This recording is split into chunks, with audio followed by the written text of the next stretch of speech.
Cek cek.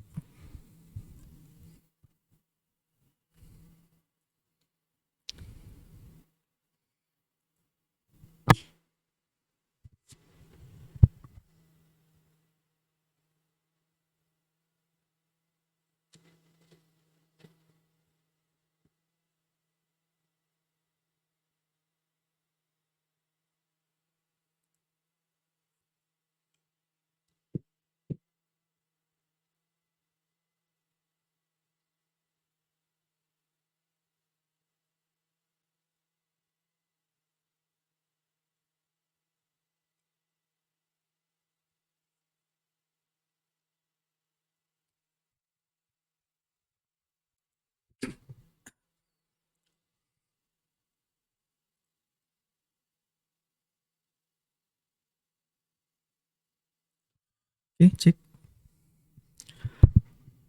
Suara saya masuk ya, teman-teman ya.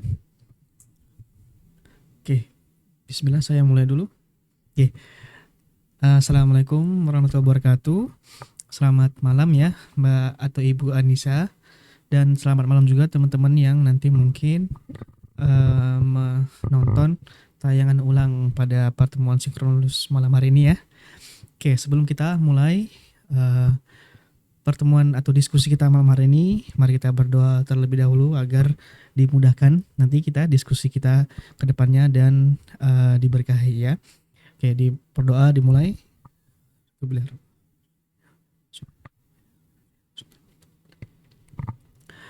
Baik, berdoa selesai. Selamat malam ya teman-teman semuanya. Ini di sini hadir ada Mbak Anissa atau Ibu Anissa. Oke, perkenalkan dulu sebelumnya Mbak Anissa ini saya Henry ya, atau mungkin nanti Mbak Anissa panggil Mas aja nggak apa-apa, Mas Henry gitu. Background saya S1-nya itu teknik mesin tapi S2-nya di informatics.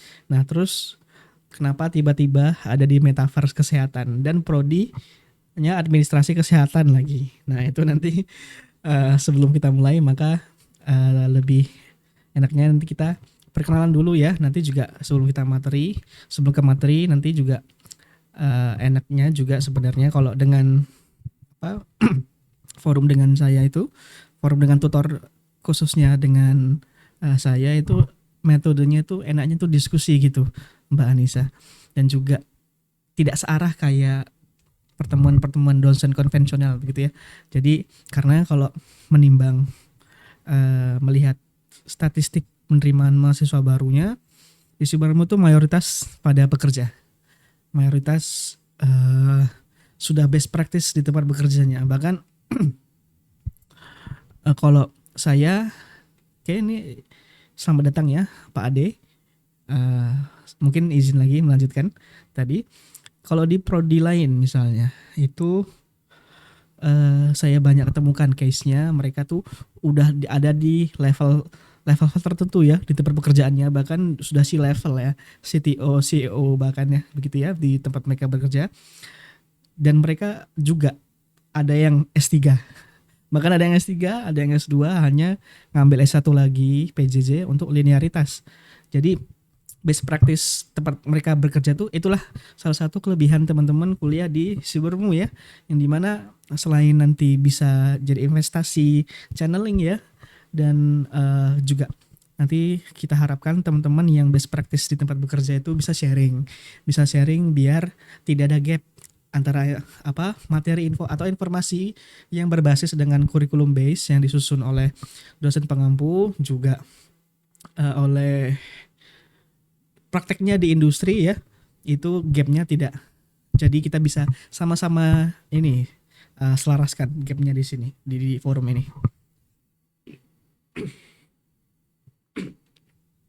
Ya selamat datang nih, ada Mas Katam juga. Oh kelempar ya. Ada Mas Ade atau Pak Ade ya. Nah nanti kita sebelum mulai mohon izin juga teman-teman semuanya. Saya ingin sedikit kenalan dulu sama teman-teman semuanya yang hadir pada sesi malam hari ini agar nanti bisa ini ya tadi ya, karena base ketika forum dengan ketika forum yang saya laksanakan tuh enaknya base-nya discussion base aja. Jadi nanti materi-materi bisa teman-teman ulang aja atau baca lagi di LMS, ataupun nanti ya juga pertemuan, ada beberapa pertemuan nanti saya mungkin tampilkan beberapa materi-materi surplus ya, materi-materi suplemen, sorry, materi-materi suplemen mengenai mata kuliah metaverse ini. Nah tadi prolognya saya S2-nya informatics, bahkan S1-nya teknik mesin tadi. Kenapa ngajarnya bukan ngajar ya, maaf, kenapa saya ada di diskusi ini teman-teman sama teman-teman semua di administrasi kesehatan. Nah nanti mungkin dari sekarang aja ya saya tambahkan lagi biografinya saya, kenapa saya diminta dibantu diamanahi di mata kuliah di mata kuliah metaverse ini, karena juga salah satunya kalau teman-teman sudah berjelajah di kampus virtual kita. Oh ya, Pak Ade, monggo. Mohon maaf, mohon izin Mbak Anissa mau konfirmasi ini mata kuliah metaverse kesehatan apa benar sudah sesuai? Untuk teman-teman yang mungkin link. Oh iya, baik. Terima kasih Mbak Anissa konfirmasinya. Oke, nanti teman-teman yang baru mau join dipastikan dulu ya. Ada judulnya juga di ininya di Google Meet-nya ya. Ini ada mata kuliahnya metaverse kesehatan. Nah, saya lanjutkan lagi tadi pengenalannya. Tadi Mbak Anissa, kalau teman Mbak Anissa atau teman-teman semuanya sudah pernah ngerasakan sensasi kampus virtual di metaverse di Sibermu, juga salah satunya tuh nanti ada kunjungan e-klinik ya. Itu juga sedang dikembangkan oleh Sibermu. Itu salah satunya teknologinya saya juga punya, saya sebagai berperan untuk membangun sistem itu. Jadi sebenarnya juga mata kuliah ini tidak hanya dikhususkan untuk mata kuliah metaverse ya. Nanti juga ada sebenarnya ingin sharing-sharing juga mengenai literasi teknologi perkembangan teknologi di biomedicine lah ya, atau biomed engineering, ataupun mungkin kita familiarisasi mengenai perangkat-perangkat atau device, bahkan smart device juga yang ada di rumah sakit, ataupun konsep-konsep seperti ini ya, sama seperti kayak satu sehat ya, ada telemedicine. Nanti kita juga tidak membangun ekosistem atau infrastruktur teknologinya, tapi kita lebih banyak tahu back end di belakang teknologi itu tuh bagaimana. Jadi kita punya pandangan, punya perspektif mengenai ketika teman-teman nanti dihadapkan mungkin di rumah sakit atau dihadapkan dengan real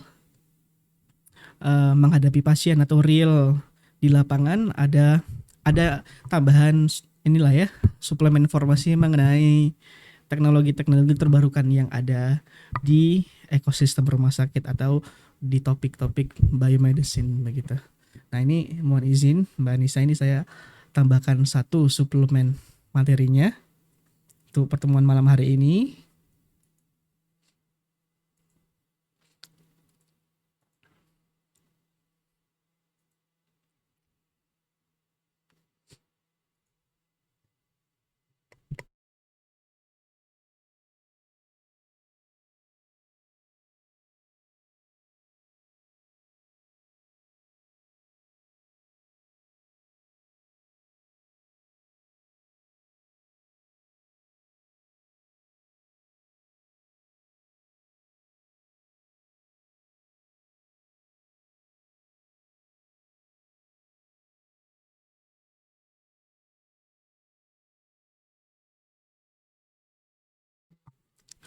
Oke.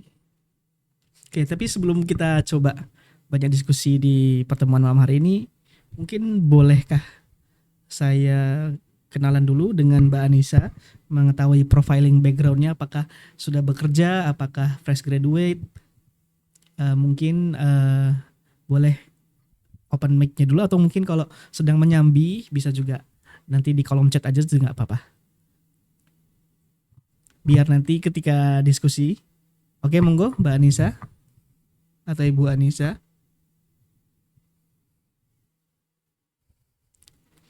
Oke, Ibu Anissa.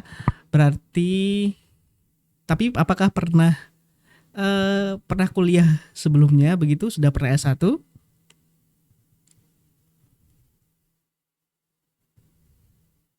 Oke. Oke, berarti atau maaf izin lagi, apakah pernah pengalaman bekerja di rumah sakit sebelumnya? Oke, ya ya Mbak Anissa atau Ibu Anissa ya. Ya, nanti kenapa saya tanyakan begini karena kemarin tuh ada beberapa teman-teman di semester yang kemarin ya, itu akhirnya juga ada yang banyak sharing mengenai gimana ekosistem ketika bekerja di rumah sakit.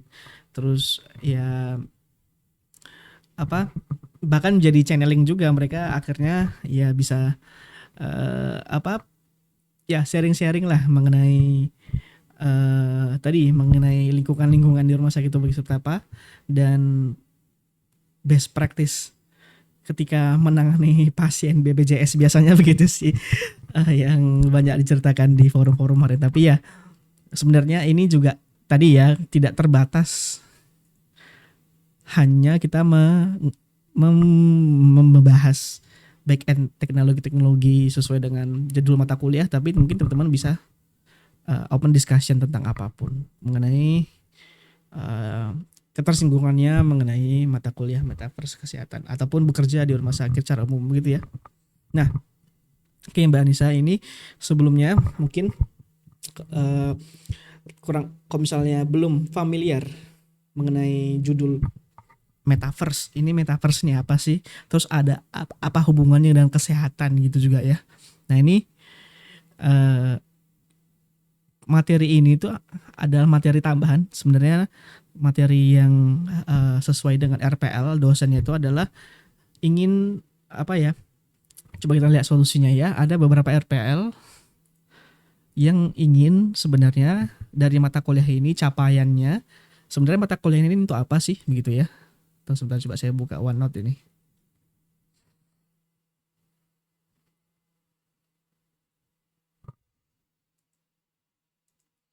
Oke, ini karena loading kita coba pakai yang ini aja.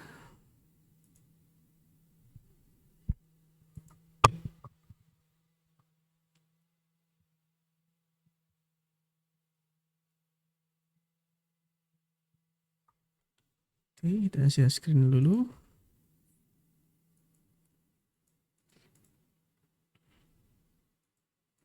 Nah, ini saya kutip nih. Capaian CPMK mata kuliah ini adalah mahasiswa mampu memahami konsep pengambilan keputusan. Mahasiswa mampu memahami penerapan teknologi kesehatan ya. Mahasiswa mampu memahami teknologi metaverse dan mahasiswa mampu menganalisa metaverse di bidang kesehatan. Intinya ada satu peran teknologi tambahan yang sebenarnya kalau misalnya apa kalau di rumah sakit itu kan sebenarnya ya bagaimana dokter mendiagnosa pasien, bagaimana apa ya secara umum atau screening pasien atau IRM-nya atau bahkan di lebih besar lagi sistem manajerial rumah sakitnya itu kan tidak terlepas dari teknologi ya. Semuanya ada peran teknologinya. Nah, jadi maka teman-teman semuanya mengambil mata kuliah ini harapannya bisa dapat um, sedikit suplemen wawasan atau tambahan, walaupun ini bukan menjadi satu materi yang ataupun bukan ini juga bukan kita ada ketersinggungan dengan klinikal ya, tapi lebih ke administratif untuk mampu memahami konsep mengambil keputusan dengan teknologi tadi, dengan supporting perangkat-perangkat biomedicine yang ada di rumah sakit. Bahkan juga tidak perangkat-perangkat diagnosa untuk dokter aja. Jadi perangkat-perangkat manajerial, perangkat-perangkat administrasi. Bahkan ditambah lagi ini perangkat teknologi metaverse yang dimana kalau teman-teman familiar dengan telemedicine itu adalah salah satu bagian kecil dari rumah besar judul teknologi metaverse. Jadi salah satunya adalah adanya IoT atau telemedicine tadi ya. Konsep-konsep telemedicine nanti kita membedah, bukan membangun ya, bukan membuat, tapi membedah, kita menambah informasi mengenai literasi ini. Karena kenapa dibawa? Karena metaverse ini sendiri adalah salah satu teknologi yang akan menuju happening, maksudnya sedang disiapkan semua infrastrukturnya oleh perusahaan-perusahaan yang yang besar ya.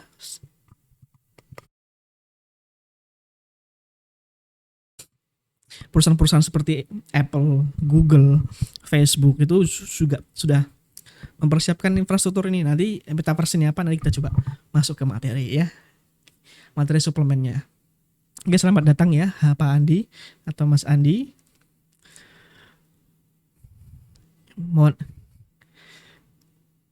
Sama-sama Pak Andi. Mohon izin ini sebelum saya lanjut mau sharing-sharing ini, bolehkah saya tahu profiling Pak Andi terlebih dahulu, backgroundnya, apakah bekerja, apakah fresh graduate, apakah udah S3 hanya mau linearisasi aja? Mau dipersilakan Pak Andi.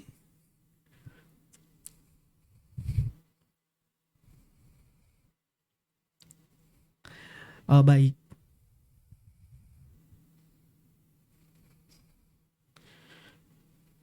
Hmm.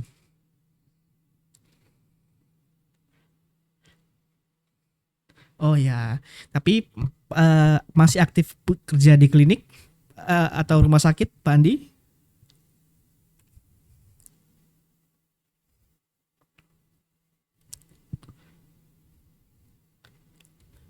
Oh, Masya Allah. Ya, oke. Nah, ini nanti kita bisa sharing-sharing nih dengan Pak Andi nih. Mengenai ya ekosistemnya aja bekerja di rumah sakit seperti apa. Bahkan teknologi pendukung-pendukung perangkat-perangkat teknologi di sana itu seperti apa. Jadi nanti ketika dihadapkan dengan teman-teman yang baru baru fresh graduate, tidak akan lebih familiar dengan perangkat-perangkat yang di rumah sakit, perangkat-perangkat instrumen yang di rumah sakit tadi. Karena tadi begini ya Pak Andi, bahwa tadi rumah sakit itu ya, dokter ketika mendiagnosa juga akhirnya dibantu dengan perangkat-perangkat instrumen medisnya juga. Kemudian di infrastrukturnya, manajerialnya itu juga tidak lepas dari adanya peran-peran teknologi juga. Nanti juga kita kenali dengan ada konsep ada satu sehat yang di sentralisasi data IRM yang diinisiasi oleh Kemenkes. Nanti juga kita kenal dengan konsep telemedicine dan sebagainya. Itu adalah evolusi teknologi di bidang kesehatan. Salah satunya adalah metaverse ini. Maka adalah muncul mata kuliah ini sesuai dengan inginnya capaian yang ingin dicapai. Capaian yang ingin sebenarnya yang mata kuliah ini sebenarnya capaiannya yang ingin teman-teman nanti akan dapatkan adalah ini ya, salah satunya yang sudah ada di layar ini ya. Jadi mengenali beberapa infrastruktur teknologi di instrumentasi di rumah sakit ataupun di level di perangkat-perangkat teknologi yang sifatnya manajerial, tidak yang klinis begitu ya. Nah, sebelum kita ke sana, kita coba kembali lagi ke tadi materi suplemennya. Oh ya Pak Andi, ini juga saya kenalkan kembali. Ini saya basicnya adalah ini ya, magisternya di informatics dan salah satu pengembang metaverse yang ada di Suburbu. Kalau misalnya teman-teman sudah pernah ikut sesi kampus virtual atau nanti ada mungkin sesi menggunakan e-klinik ya dengan metaverse. Nanti kita coba running e-kliniknya. Nanti kita coba demo e-kliniknya ya. Yang sedang dikembangkan juga nanti juga ada mengembangkan ini anatomi tubuh menggunakan metaverse juga. teknologi metaverse juga yang bisa diakses langsung melalui akun yang diberikan melalui metaverse tadi, infrastruktur metaverse tadi. Oke, kita coba ke materi ya, teman-teman semuanya, Bapak Ibu sekalian. Ini kita coba lanjutkan materinya. Oke, sebentar ini. Oke, sebentar ini kegedean. Ya. Nah, tadi ada konsep-konsep yang sudah sedikit spoiler ya. Tadi ya ada telemedicine, kita kenal kalau sekarang itu apa ya tadi Gojek apa? Maaf, GoMed ya, GoMed. Kemudian sebenarnya ada aplikasi dari yang oke, tar HP saya. Ada aplikasi apa ya dari BPJS tuh saya lupa. Itu juga ada layanannya telemed juga ya. Bahkan juga bisa antri, bisa apa request nomor antrian rumah sakit dari situ. Apa aplikasinya namanya? Mobile JKN. Ya dari Mobile JKN bisa ya langsung integrasi ini apa? JMO bukan. Ya Mobile JKN. Yang Mobile JKN yang bisa kalau nggak salah ini bisa langsung minta nomor antrian di rumah sakit begitu. Yang terdaftar ya rumah sakit yang terdaftar sesuai dengan region terdekat. Ya, nah ini juga nanti kita sedikit banyak bahas ininya back end apa gimana proses berjalannya itu telemedicine itu. Tapi tidak sekali lagi disclaimer kita tidak membangun ya, tapi lebih banyak menambah informasi mengenai perangkat-perangkat teknologi yang banyaknya sekarang inovasi di bidang kesehatan begitu ya. Salah satunya ada juga di bioengineeringnya juga dan di metaverse ini. Oke. Nah, saya masuk ke topik pertama ini. Teman-teman semuanya ini mengenai healthcare system. Kalau saya masuk dalam slide ini tuh saya ingin menceritakan sedikit narasi mengenai ini. Ada salah satu salah satu musibah sebenarnya ini the biggest startup biggest fraud di early 20s ini ya, atau di tahun-tahun 2000-an ini adalah skandal kalau startup itu dulu lagi naik-naiknya ya, perusahaan-perusahaan startup yang didanai, yang diinvestasikan oleh firma-firma keuangan atau firma-firma investasi keuangan ya. Itu seperti Tencent, seperti apalagi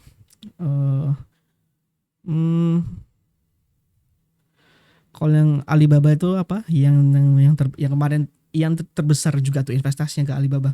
Saya lupa, coba kita cek.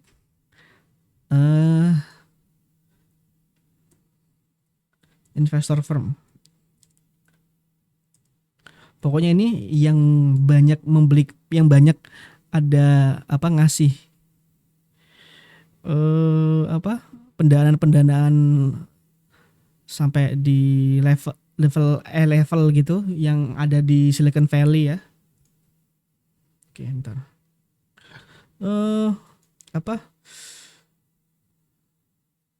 Alibaba itu apa ya? Invested by SoftBank, maaf ya, SoftBank. Kemudian pokoknya firma-firma atau agen-agen investor istilahnya apa itu? Ya firma investor ya. Nah itu kita kembali lagi ke materi. Nah sorry.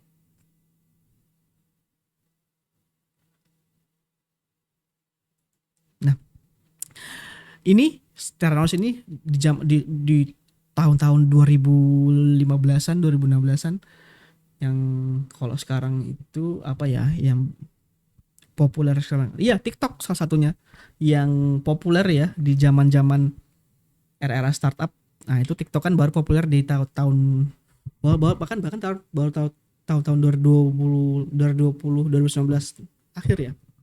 Nah, itu pendanaan-pendanaan yang ke startup-startup itu salah satunya kesehatan, yaitu adalah Theranos ini. Nah, ini dan gini, kalau kita ngomongin masalah apa pendanaan ya, investing begitu, di dunia akademisi saja, kalau misalnya kita kami sebagai akademisi ya, Bapak Ibu dosen juga yang banyak yang menjadi akademisi di universitas-universitas itu, mereka kan berlomba-lomba juga tuh memproduksi penelitian-penelitian, publikasi-publikasi ilmiah atau riset-riset itu di bidang konsentrasinya masing-masing. Nah, salah satunya kalau ada pendanaan misalnya dari pemerintah, contohnya pendanaan riset seperti ini di RTPM misalnya.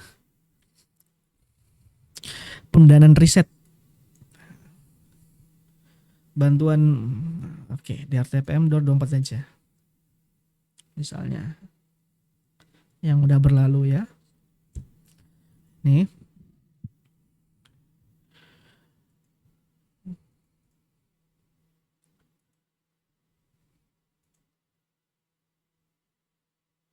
Deh. Oke. Pendanaan riset seperti dari TPM gini. Nah, ini tuh para peneliti itu berlomba-lomba mencari hibah ya, dana hibah penelitian, dana hibah riset begitu ya. Oke. Nah, ini salah satu topik yang menjadi concern, pasti top 5 topik. Bahkan ini juga nggak hanya di Indonesia, ini berlaku juga di dunia. Itu kategori-kategori topik yang banyak yang menerima funding itu tuh pasti number one-nya kesehatan, kemudian energi terbarukan sekarang ya, kemudian sekarang AI juga karena AI lagi baru-baru populer, tapi yang existing terus, maksudnya yang tidak goyang, yang tidak pernah apa lari ini topiknya ini dari pendanaan yang mayoritas banyak didanai ya kesehatan, kemudian teknologi perang ya, kesehatan, teknologi perang, terus eh eh, space exploration itu lebih mayoritas lebih di luar ya, kesehatan, teknologi perang, exploration, kemudian energi terbarukan. Nah, itu 4 topik itu sebenarnya yang tidak, sama climate change, sorry, 5. Energi terbarukan sama climate change itu masih satu rumpun sih, tapi dari 5 topik itu tuh kesehatan pasti selalu masuk. Dari zamannya peneliti seperti Albert Einstein sampai sekarang, itu topik kesehatan menjadi concern. Jadi ketika kita punya temuan teknologi di kesehatan, itu selalu menjadi prioritas. Nah, maka dimanfaatkanlah oleh si dulunya yang dia ini apa terobsesi dengan Steve Jobs. Steve Jobs ya, yang pendiri Apple. Nah, ini ya CEO-nya dan foundernya yang akhirnya dipenjarakan dan dikenai denda, dipenjarakan seumur hidup dan dikenai denda karena ini produknya yang kemarin sempat perusahaan firma investor itu tuh bahkan selevel SoftBank yang mendanai Alibaba dan mendanai Facebook juga ya, itu invest ke ini.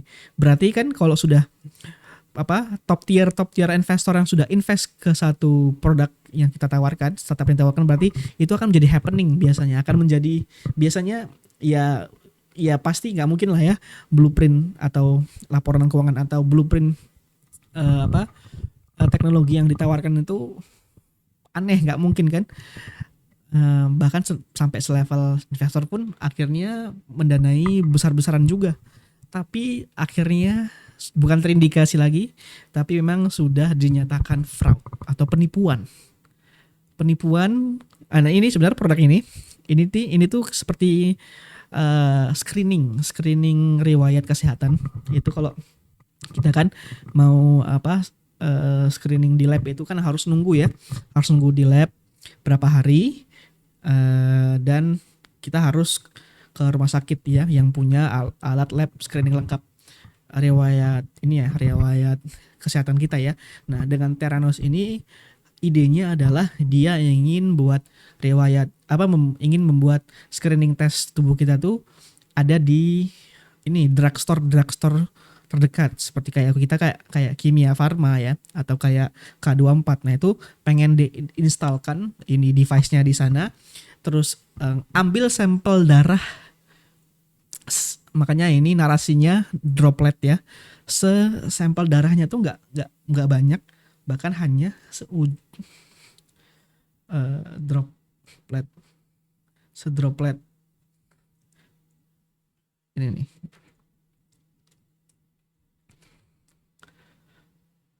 Mana ya? Nah ini ya segini nih. Nah ini. Nah hanya sedroplet segitu, terus pengambilannya begini tuh, ngambilnya cuma begini. Nah ini kan sebenarnya tuh dokumentasinya sudah dulu ya tuh di posting sama Business Insider, diberitakan di berita-berita internasional, bahkan sempat juga masuk yang top di Forbes ya, top gitu saya lupa, di Forbes, di majalah Forbes juga masuk ini. Tapi ternyata terindikasi fraud. Kenapa? Karena ternyata barangnya tidak sesuai dengan klaim. Tidak sesuai dengan presentasi ketika dia pitching ke investor ya, mencari duit. Hanya prototipe seperti ini, jadi seperti ini, dijual, dikasih blueprint, belum tahu hasilnya, katanya butuh dana pengembangan, tapi ujung-ujungnya penipuan. Tapi ini kenapa saya bawa narasi ini di sini? Nah itulah pentingnya bahkan kita selevel, kita kan mohon maaf ya teman-teman ya, mungkin belum gimana ya, ya nggak mungkin sebesar investor seperti Citibank tadi atau Tencent tadi, yang juga tidak hanya dioperasikan oleh satu orang ya. Ini kita ngomongin firma Citibank ya. Ini perusahaan investor, kemudian mereka terjual oleh narasi teknologi, blueprint teknologi yang belum tentu kebenarannya. Dan akhirnya berhasil di-pitching dan berhasil lolos pendanaan. Nah, pentingnya kita juga sebagai mungkin atau teman-teman nanti yang mungkin akhirnya menjadi tenaga medis, akhirnya menjadi yang bekerja di rumah sakit, ada peranan ini ya, wawasan mengenai teknologi agar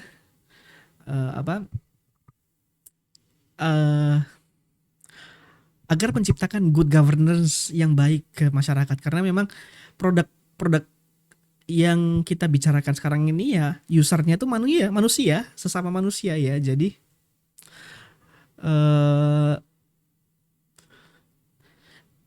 dengan kita yang mempunyai wawasan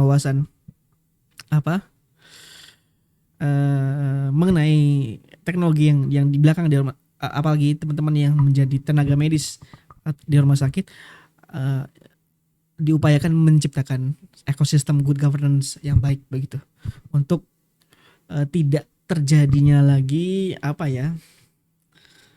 ada hal-hal yang mendiskreditkan atau hilangnya rasa kepercayaan user atau pasien dalam konteks ini ya, terhadap rumah sakit yang kita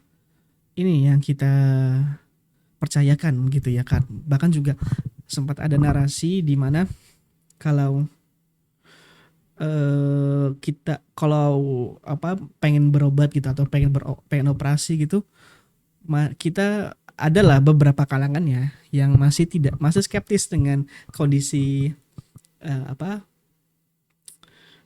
kondisi istilahnya itu diagnosa yang disampaikan, yang dikasih oleh rumah sakit, bahkan yang sudah rumah sakit yang tipe-tipe A begitu ya, rumah sakit yang bahkan ada yang sudah sertifikasi internasional bahkan ya di Indonesia ini masih ada sedikit skeptisismenya.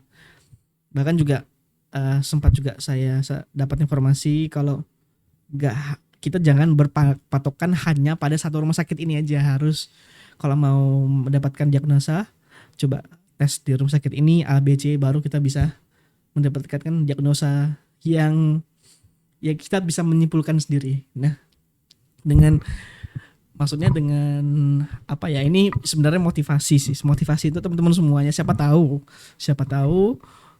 teman-teman akhirnya menjadi researcher juga, menjadi peneliti di bidang kesehatan yang dimana membawa narasi ini ya, perubahan atau disrupsi di era-era teknologi yang bisa mempunyai efek yang impact faktornya itu bisa ke masyarakat tuh bisa good governance lah ya.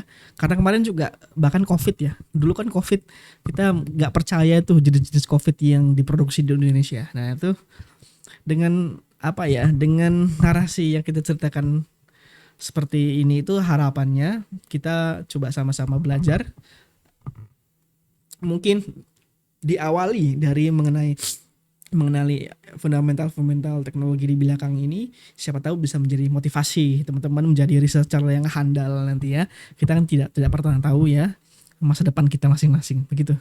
Nah ini saya bawa narasi itu biar menjadi inilah ya motivasi kita semua gitu teman-teman. Nah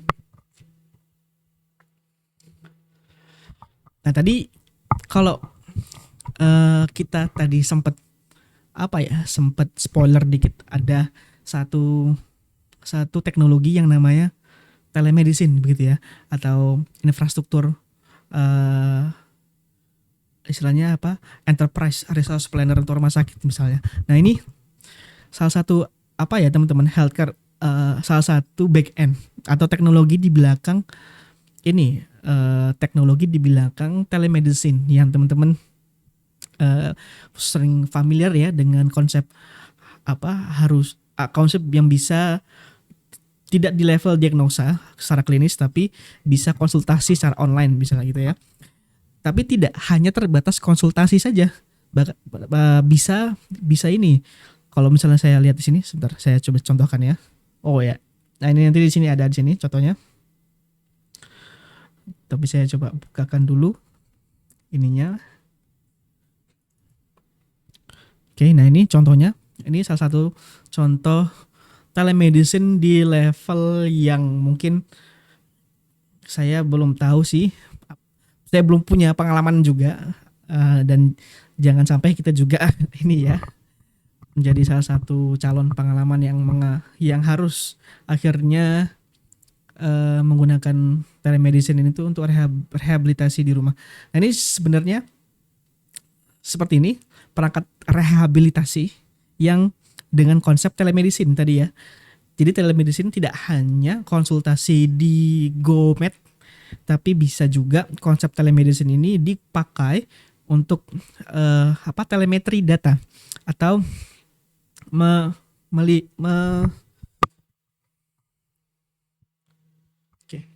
bisa dilihat ya, merekam data klinikal. Nah ini sampel yang saya dapatkan di jurnal yang sudah diimplementasikan di rumah sakit ya di Korea.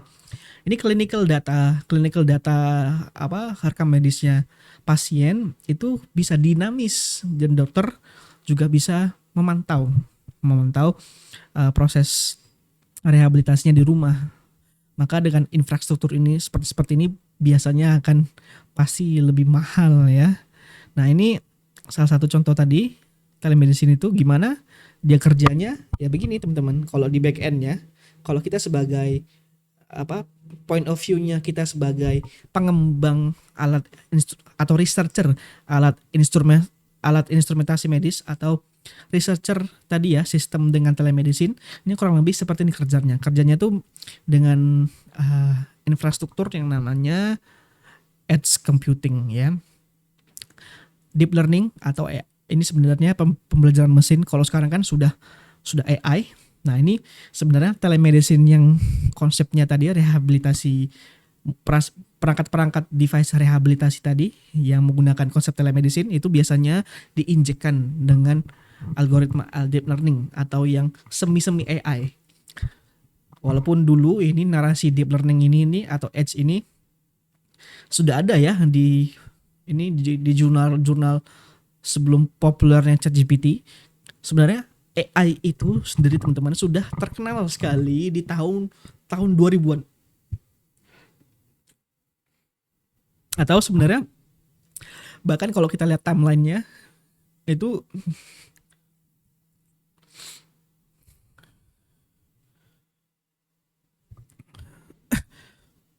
timelinenya itu udah di tahun 1900-an.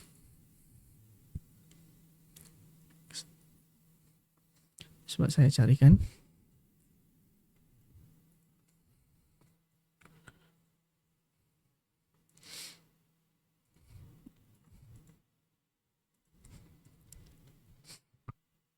Oke, mana ini?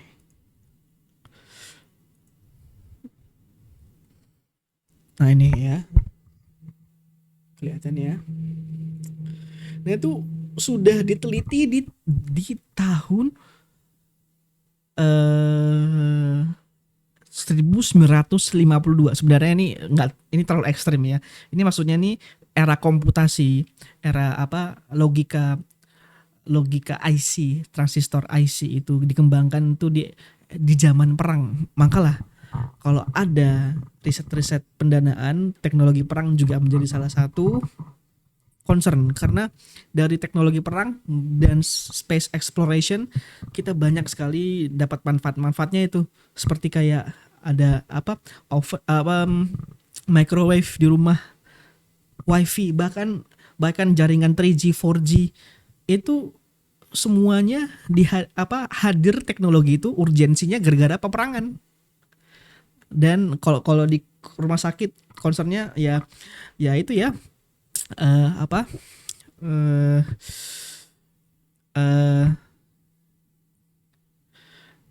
kalau COVID itu namanya apa? Serum bukan serum, maaf. Apa namanya?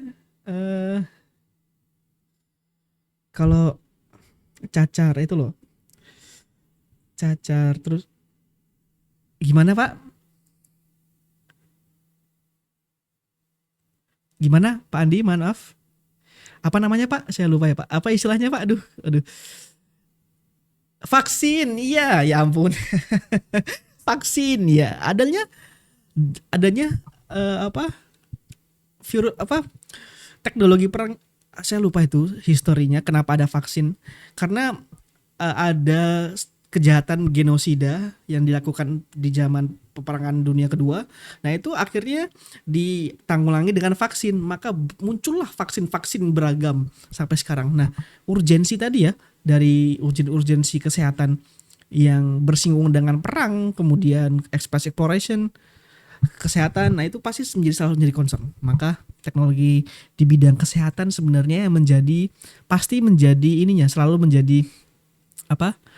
selalu menjadi kayak yang pertama begitu, yang banyaknya akhirnya diimplementasikan ke user secara global. Intinya yang menemukan pertama, baru nanti dikembangkan implementasinya elaborasikan di end user seperti kita.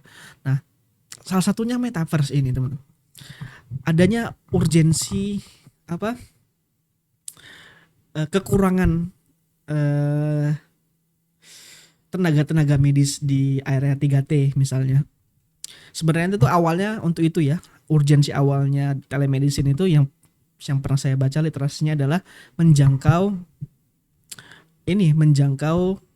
area-area yang memang tenaga medisnya tidak tercover sesuai standar. Maka adanya telemedicine itu memudahkan teman-teman yang tadi ya, yang di area 3T tadi. Maka itu pun sudah papernya itu juga sudah bukan di tahun-tahun early 20 ya, bukan di tahun-tahun 2000-an, itu sudah ada apa blueprintnya di tahun 1000-an. Bahkan tadi kalau kita lihat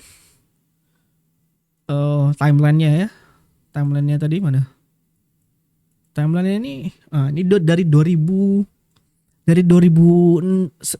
nih dari 1985 ini sudah mulai inisiasi konsep pembelajaran mesin yang nanti akhirnya merambah ke telemedicine sampai sekarang. Maka narasi AI itu sebenarnya populer sekarang gara-gara ChatGPT. Padahal AI itu kalau teman-teman dulu juga sering menggunakan atau familiar dengan konsep kayak dulu tuh ada Oke Google begitu atau Hey Siri. Nah, itu juga salah satu implementasi sederhana AI yang dulu tidak menggunakan narasi AI. Tapi tidak populer AI pada zaman itu. Jadi kesannya kita baru mengenal AI saat ada ChatGPT begitu ya. Nah, begitu juga dengan teknologi ini. Teknologi ini menggunakan AI secara basis secara infrastrukturnya itu basisnya itu menggunakan pendekatan edge tadi. Ini ya. Edge deep learning, edge computing. Kenapa? Kalau kita ngomongin AI, kita ngomongin deep learning, ini sama sebenarnya AI itu kan hanya robot yang menghimpun data, kemudian mempelajari data, lalu bisa memprediksi dari data yang dia pelajari. Nah, pun begitu juga dengan konsep yang ditawarkan di era telemedicine. Contohnya ini ya, yang smart glove ini sudah bisa memberikan bantuan diagnosa oleh dokter yang yang mengoperasikan device ini ya untuk rehabilitasinya. Nah, ini produk ini sudah ada di praktek, sudah ada di rumah sakit itu jauh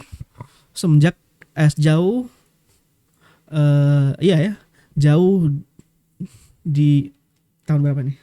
Kita lihat. Jauh sebelum adanya narasi AI terkenal lah. Nah, maka tadi ya kita merasa kuno gitu ya, atau kalau biasanya itu saya suka dengan kasih istilahnya itu dengan ini, itu sering mengalami fase-fase ini nih sebenarnya sebagai pelajar ya, namanya ini Dunning-Kruger effect.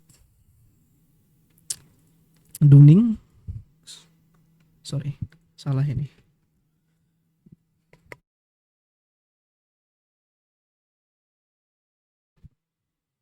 Nah, ini fase di mana kita merasa tahu segalanya, padahal yang kita tahu itu tidak ada apa-apanya. Intinya itulah analoginya gitu. Semakin kita merasa paling tahu, padahal itu hanya di permukaan.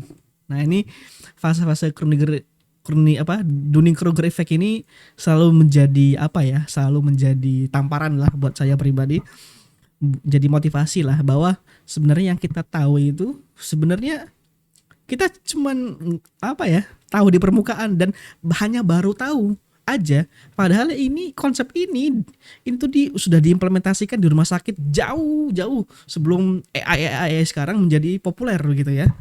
Maka itu tadi concern di bidang rumah sakit, teknologi perang dan rumah sakit, teknologi perangan, energi terbarukan, dan space exploration itu menginisiasi semua teknologi yang kita sekarang akhirnya pakai ini populer sampai sekarang. Nah, ini salah satunya edge computing yang diimplementasikan di healthcare system ya. Nah, ini health edge computing ini sebenarnya sama konsepnya, menghimpun banyak data dari perangkat-perangkat perangkat-perangkat eh, perangkat-perangkat input sensor begitu ya. Jadi misal skenario-nya misalnya di sini ini, nah ini kalau teman-teman lihat misalnya ini motherboard-nya ini kita bisa lihat ya apanya spesifikasinya, dia tuh punya berapa sensor nih misalnya. Nih, ada non-axis. Ini nih, ada bending sensor dan non-axis image sensor. Jadi dia alat ini tugasnya menghimpun data pergerakan ekstensi dan depresi tangan kita ketika kita menggenggam saat rehabilitasi ini, perangkat rehabilitasi stroke untuk upper limb ya, untuk tangan ya. Jadi semua pergerakan tangan ya, movement dari sedikit tangan kita movement begini-gini aja itu terekam datanya per detik. Nah, itu dari banyaknya data yang terekam per detik terus kemudian diolah oleh si mikroprosesor ini ya di motherboard ini. Ini sensornya tuh diletakkan di setiap jari-jari ini biasanya. Ini ya kan bedding sensornya di jari-jari ini.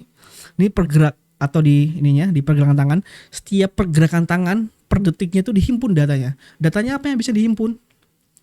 Nah, datanya banyak yang bisa dihimpun ya. Nah, kalau misalnya teman-teman di apa ya, yang pernah bekerja di rumah sakit pasti familiar ya dengan ini ya, dengan perangkat ini ya. EMG, terus udah EKG. Nah, ini kan semuanya teknologi instrumentasi medis ya. EKG ini untuk detak jantung, ada BCI. Nah, sekarang Neuralink lagi. Kita belum lagi ngomongin Neuralink, implementasi bisa dimanipulasi otak kita pakai Neuralink itu.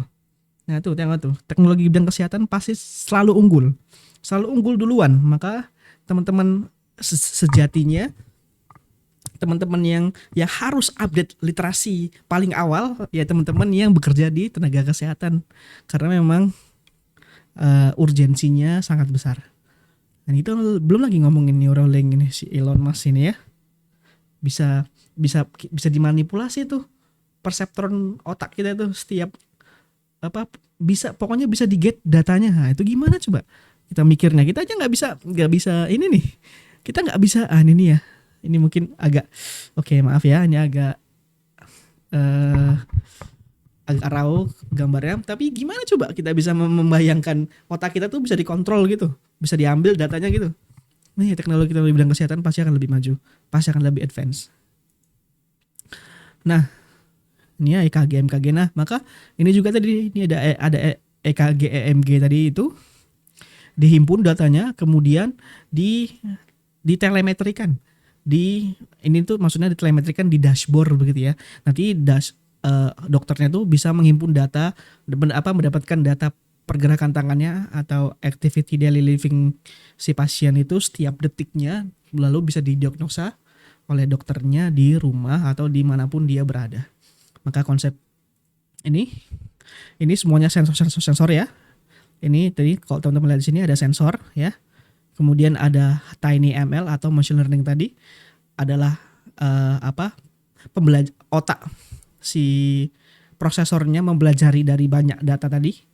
Kemudian mendistribusikan ini menggunakan telemetri, menggunakan infrastruktur wireless, infrastruktur nirkabel ya, bisa menggunakan internet, bisa menggunakan intranet, tanpa internet juga bisa menggunakan Bluetooth, bisa menggunakan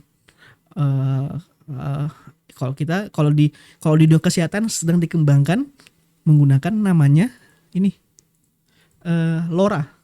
Ini komunikasi dari Jogja sampai Jakarta tanpa internet, tanpa radio, tanpa frekuensi radio, yang bisa dikirim package-nya seperti kayak kita lagi kirim video menggunakan WhatsApp tapi nggak pakai internet. Itu namanya LoRa. Ini yang mengenalkan ini siapa? Yang mengenalkan ini itu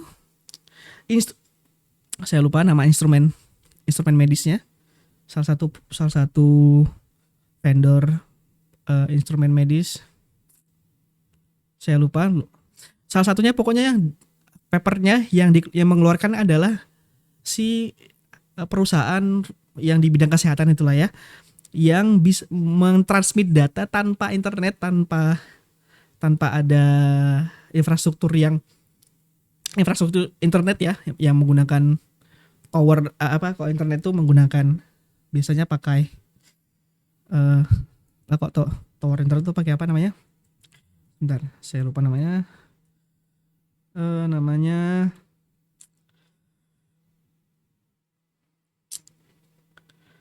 ISP ya. Nah, ini tanpa harus membangun infrastruktur ISP yang bisa triliunan investasinya digantikan dengan produk LoRa ini. Ini LoRa ini seperti ini, nanti gambarnya kita lihat ya. LoRa itu kayak cuman ini nih. Ini yang versi ini ya, versi DIY aja. Ini tuh segede apa ya? Coba kita lihat SP32.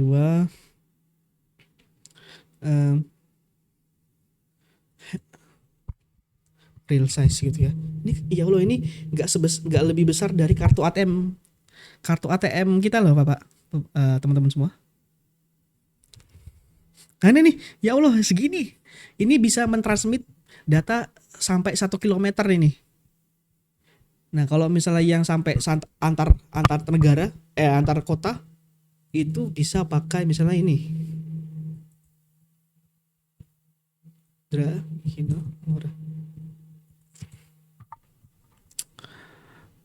Ya ini, nah ini kayak sebesar inilah ya, sebesar router internet kita di rumah lah ya. Nah ini gateway LoRa ini tanpa internet ini teman-teman semua. Tanpa internet ini bisa mentransmit data. Ini 10 kilo ya. Oh ini 10 kilo, berarti agak gede lagi. Coba. Sewajan bolik lah ya seharusnya sih. Maka juga dari itulah ada konsep namanya RT/RW-net. Biasanya tuh dipakai untuk para UMKM yang mengambil jaringan ISP-nya IndiHome lalu dipancarkan ke rumah-rumah. Nah itu pakai ini nih, pakai LoRa ini. Nah ini yang mengembangkan pertama kali adalah instrumen, saya lupa namanya. Coba saya cek di catatan saya apakah ada.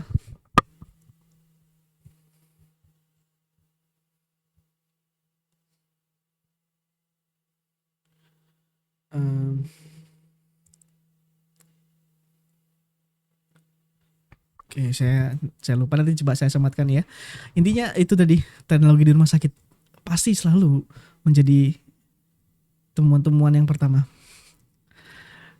Nah, tadi ini ya, ini salah satu contoh evolusi. Ini kalau perspektifnya kita sebagai researcher, sebagai periset instrumentasi medis, maka kan bertahap ya. Kalau di jurnal biasanya kan ini mereka riset ini itu dipublikasikan di jurnal ya.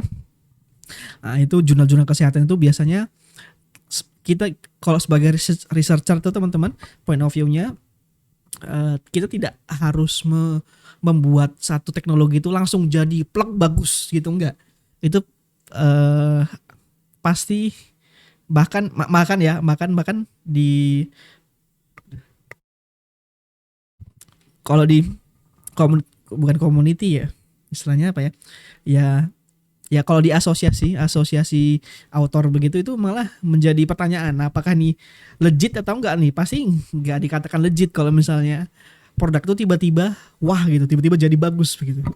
Nah maka perlunya version control. Pasti setiap tahun ada istilahnya roadmap penelitian 5 tahunan. Jadi setiap tahun itu ada progresnya. Harus ditunjukkan progresnya tiap tahun, apakah dia di level prototype 1, TKT 1, kemudian apakah di tahun kedua dia ada kelanjutan di prototype kedua. Maka ini salah satunya apa?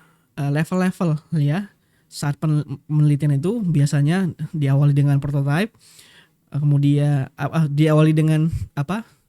Konsep konsep yang dibawa misalnya, kemudian dengan prototype, kemudian menjadi mass mass production begini yang bisa dijual di market gitu ya. Nah itu paradigma aja yang bisa saya sampaikan ke teman-teman ya, mungkin sebagai nanti kedepannya pengen menjadi researcher begitu di bidang kesehatan, di instrumentasi kesehatan, itu nanti bisa dimulai dari sini. Maksudnya paradigmanya teman-teman bisa tahu. Jadi tidak harus membuat langsung apa ya tadi kayak Theranos tadi ya. Nah, akhirnya menjadi pertanyaan karena version controlnya nggak ada, dia langsung menawarkan produk yang seakan-akan menjanjikan. Tapi tadi itu ya, kalau kita kembali ke Theranos itu berarti dia ketika pitching, ketika dia menawarkan teknologi dia, kemudian di hadapan para investor itu berarti dia memang public speakingnya 1000 kali ya pokoknya, nggak tahu deh, atau kenapa tidak, ya kita nggak bisa membayangkan ya proses filtrasi agar mendapatkan pendanaan itu kan pasti harus checking validation checking dokumen yang banyak banget ya agar bisa lolos. Nah dia lolos dan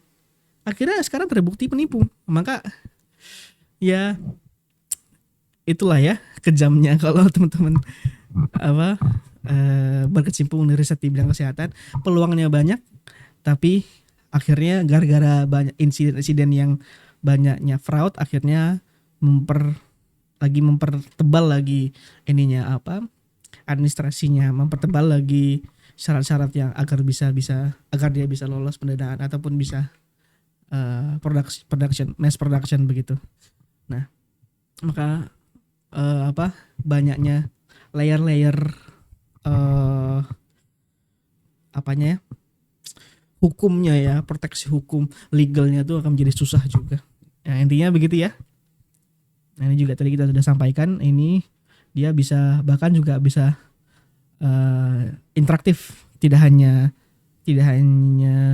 dia rehabilitasi, tapi juga bisa digunakan sebagai gamifikasi, bisa bermain game, jadi bisa jadi proses dari rehabilitasi lebih menyenangkan begitu dan sebagainya. Nah baru nanti kita masuk ke metaverse-nya. Sebenarnya intro metaverse ini mungkin saya akan lanjutkan di pertemuan selanjutnya karena mohon maaf nih teman-teman, ini saya sudah harus ke prodi lain untuk mengisi mata kuliah lain. Tapi nanti kita akan tetap di pertemuan kedua nanti juga diawali dengan ini ya, presentasi pertamanya ya nanti diawali dengan intro dengan metaverse ini. Nah ini metaverse ini apa masih tanda tanya ya. Nanti kita akan lanjutkan lagi di sesi pertemuan tutor kita kedua. Oke, mungkin sekian teman-teman semua. Mungkin ada yang ingin bertanya, ada yang ingin didiskusikan. Saya ini ya terbuka ya teman-teman, ketika di sela-sela saya diskusi sharing dengan teman-teman mau langsung sharing, mau langsung bertanya atau mau langsung interupsi, itu dipersilakan ya, atau di kolom chat juga nggak apa-apa. Nanti saya baca. Apakah ada yang ingin ditanyakan ini teman-teman, Bapak Ibu, Mas Mbak semuanya, mengenai intro nih, masih briefly introduction untuk pertemuan malam hari ini? Monggo Pak Adi.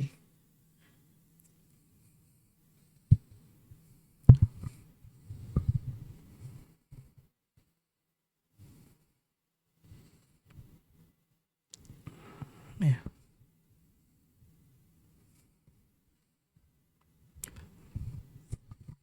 Ya.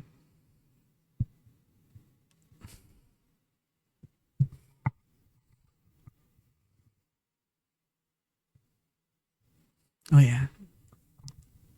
Ya.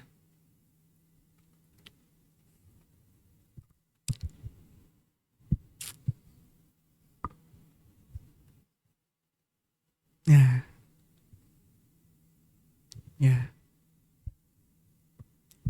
betul.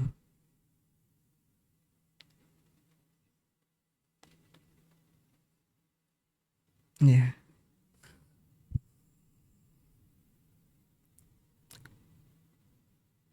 ya,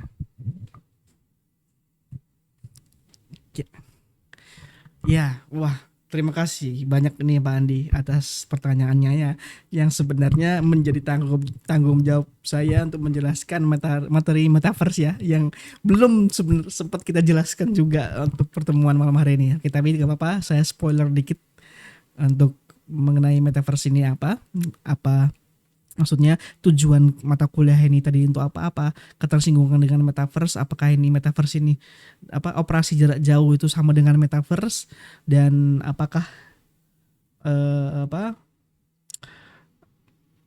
metaverse ini kita bisa tadi ya pakai untuk operasi jarak jauh, maaf tadi iya bener gitu ya.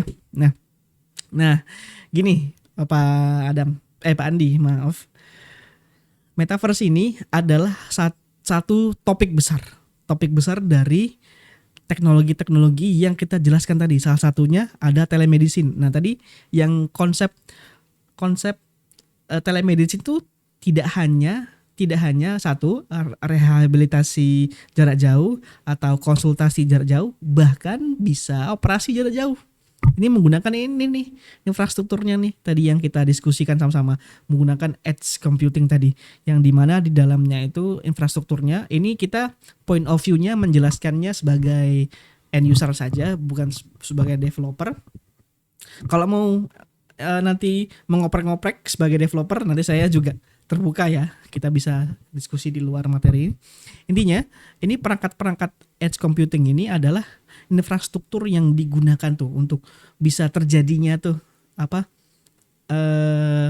yang kita tahu sekarang, operasi jarak jauh tadi yang atau rehabilitasi jarak jauh tadi atau konsultasi jarak jauh tadi. Nah, telemedicine ini adalah salah satu sub dari ilmu metaverse. Jadi metaverse ini apa jadi makhluknya sebenarnya? Gini, ya makanya tadi juga bridgingnya kampus Sibermu adalah kampus metaverse, begitu ya. Nah, jadi gini teman-teman, ini spoiler dikit ya. Jadi metaverse ini adalah konsep yang dibawa oleh raksasa teknologi, salah satunya Facebook ya, yang menginisiasi. Ini nih adalah digitalisasi negara atau maaf, digitalisasi dunia, gimana ya ngomongnya ya, mungkin kita mempersempit ya, digitalisasi negara. Jadi gini, semua konsep kehidupan kita yang tradisional seperti ini, yang harus belanja ke supermarket misalnya ya, ini kita menyampingkan adanya e-commerce ya, belanja ke supermarket secara fisik dan sebagainya, itu nanti akan tidak hanya belanja. Nah, kalau teman-teman lihat di sini ada marketplace, ada infrastruktur, ada gaming, ada digital currency, ada social media, bahkan nanti ada juga di kesehatan mungkin ya. Ini mungkin ini hanya gambaran, maksudnya belum tahu bagaimana level implementasinya, tapi gambarannya ini adalah salah satu narasi yang mungkin dikira mengawang-awang, karena kita dulu orang dulu aja menganggap TV itu aja mustahil. Nah, ini tuh adalah satu konsep di mana kita itu semuanya akan akhirnya apa ya? Ini sebenarnya agak ngeri, tapi nanti nggak tahu apakah ini berdampak positif atau negatif di di perkembangan society kita secara human being begitu ya, secara kemanusiaan. Jadi semuanya itu akan terdigitalisasi itu menggunakan platform metaverse. Jadi semua integrasinya itu ada di metaverse itu. Jadi ketika ingin jadi itu dimulai teknologinya dari mata uang. Sekarang kalau Bapak kenal dengan adanya cryptocurrency, Bitcoin dan sebagainya, itu dibangun berbasis teknologi metaverse. Jadi dimulai dari sektor keuangan. Nanti sektor keuangan semua sudah teknologinya metaverse. Nanti sektor pembelanjaan, marketplace ini ya. Nah, ini ada sektor infrastruktur. Jadi kita bayangkan kayak gini deh, ekstrimnya ya. Nanti nanti ini cuma narasi ekstrim ya. Nanti dokter itu berbentuk hologram, hologram yang bisa punya sentuhan fisik ke pasien. Nah itu nggak tahu gimana menggambarkannya, tapi narasi itu sudah ada di paper. Kita makanya tadi ya metaverse ini menjadi aneh karena kita sekarang dalam posisi di mana kita menganggap dulu TV itu nggak mungkin ada. Nah sekarang kita apa ya, mungkin akan ini ya mas di level pemikiran yang sama orang-orang yang dulu menganggap TV itu nggak ada. Jadi yang paling ekstrimnya konsepnya seperti itu, nanti dunia ini semuanya akan apa ya, yang akan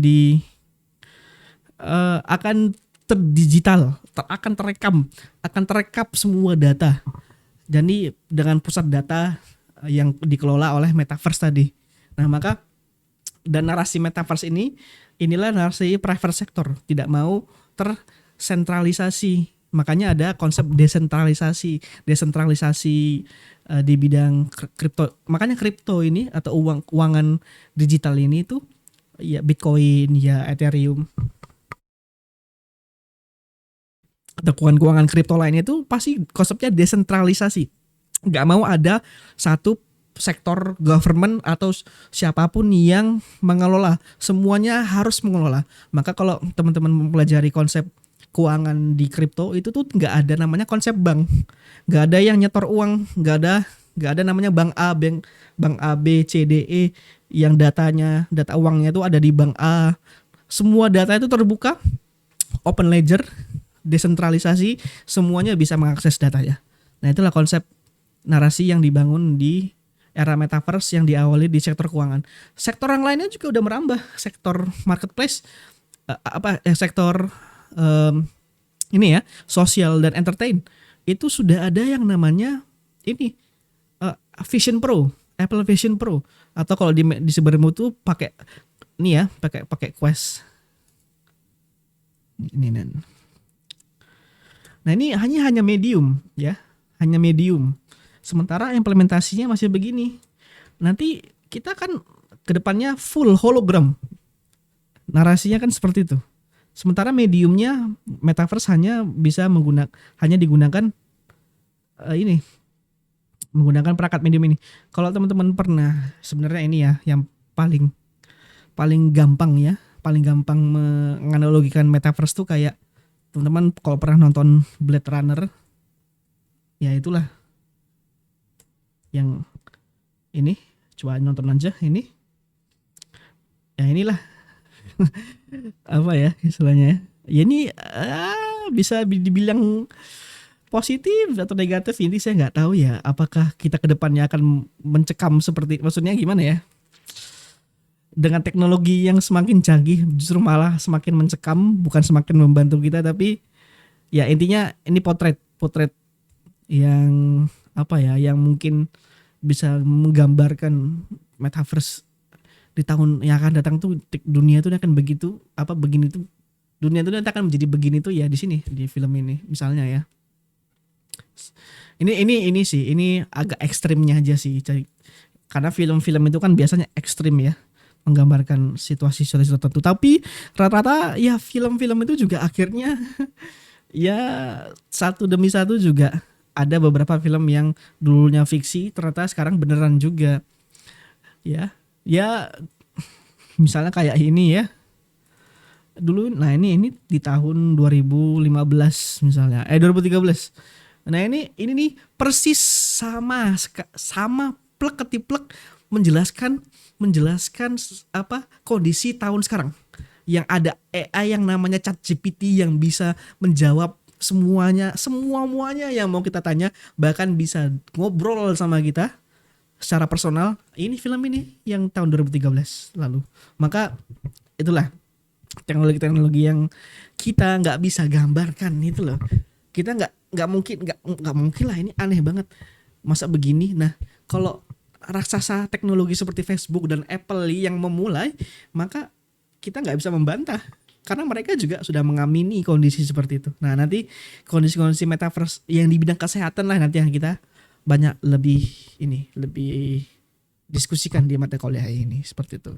Mungkin begitu Pak Andi jawaban yang sedikit spoiler ya. Ya, oke. Ya, oke. Nah, mungkin ada pertanyaan lain sebelum kita tutup.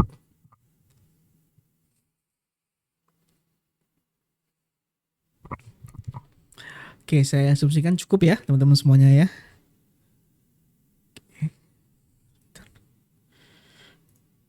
Oke, oke. Nah, eh oke, saya cukupkan sekian teman-teman semuanya, Bapak Ibu, Mas Mbak yang sudah bergabung di apa pertemuan tutor yang pertama ya pada malam hari ini. Terima kasih atas kesempatannya dan waktunya. Mohon maaf ini ketika saya ada salah kata, salah ucap. Nanti teman-teman kalau mau ingin diskusi di luar jam mata kuliah, saya juga tersedia. Kontak saya ada di LMS mata kuliah ini ya. Nanti mata kuliah suplemen ini saya upload di LMS atau di grup beserta ininya ya, rekaman pada malam hari ini. Mungkin sekian, terima kasih atas waktu dan perhatiannya. Saya tutup dengan doa kafaratul majelis. Subhanallah wa bihamdika asyhadu an la ilaha illa anta astaghfiruka wa atubu ilaik. Assalamualaikum warahmatullahi wabarakatuh.